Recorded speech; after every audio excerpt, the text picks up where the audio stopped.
dili na mabalik ang akong normal nga kinabuhi sama kaniadto nga medyo malipayon ko tungod ni sa akong giantos nga grabe nga kasakit o kagulanan nga nahitabo ni adtong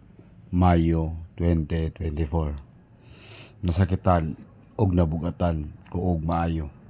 sa dili maayong nahitabo sa among relasyon sa babay nga tinuray na akong gimahal o higugma nga walay sama nga single mother nga taga San Isidro, Gutalak, Zamboanga del Norte. Ang dili maayong nahitabo sa among relasyon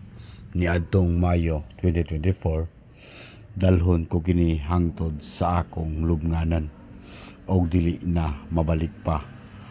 sa normal ang akong ginabuhi tungod sa kasakit